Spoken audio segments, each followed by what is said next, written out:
तो ये volume charge density है, पूरे वॉल्यूम में डिस्ट्रीब्यूटेड है, और हमको कह रहा है कि जो स्फीयर है within sphere of radius r with volume charge density this much, ये जो स्फीयर है इस स्फीयर का यहाँ पर ये है स्फीयर, अब ये स्फीयर का यहाँ रेडियस है और रेडियस कितना है r है, ठीक है। तो अब इस r स्फीयर का जो रेडियस है वो r की वैल्यू निकालिए। तो आप ये काम कीजिए, पहले इसका चार्ज निकालिए। तो चार्ज निकालने के लिए आपको क्या करना पड़ेगा, dq equal to rho dv, यही है।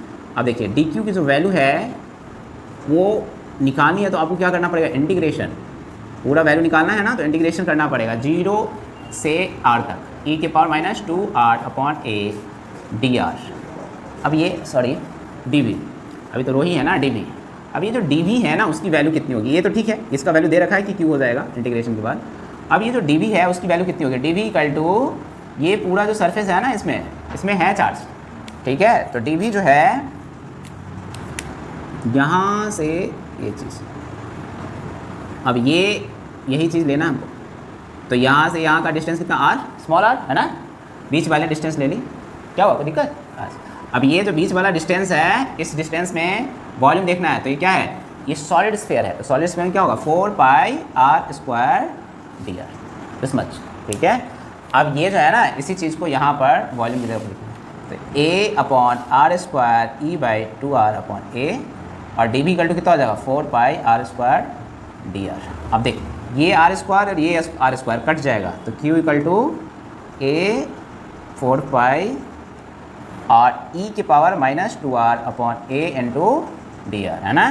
तो ये कितना हो जाएगा, q equal to 4πa e⁻²r this much, ठीक है।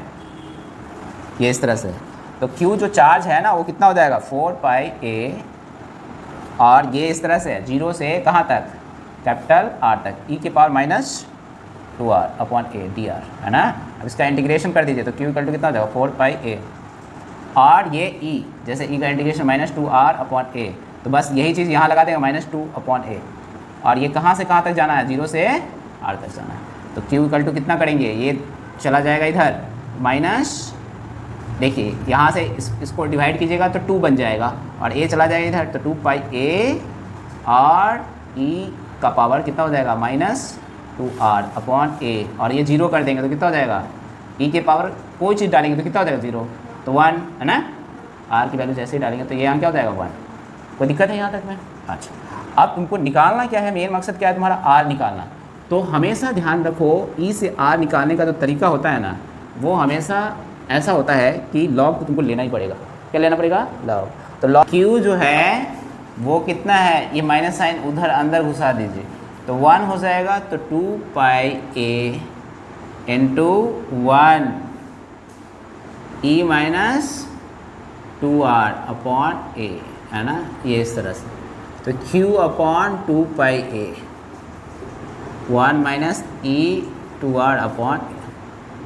अब ये इस तरह से, अब इसको हमको क्या करना है, जैसे मान लीजिए ये तो ऐसे ही रहेगा, हैं, इस साइड इसको ले आते हैं e⁻²r अपॉन a 1 - q/2π, ठीक है। लॉग ले लेंगे दोनों तरफ, तो लॉग e⁻²r अपॉन a, और लॉग जो है 1 - q/2π, और यहाँ से e कैंसिल हो जाएगा तो -2r अपॉन a, और ये लॉग है 1 - q/2π, बस लॉग का ही काम चल रहा है। अब ये यहाँ से इधर माइनस माइनस क्या हो जाएगा, प्लस,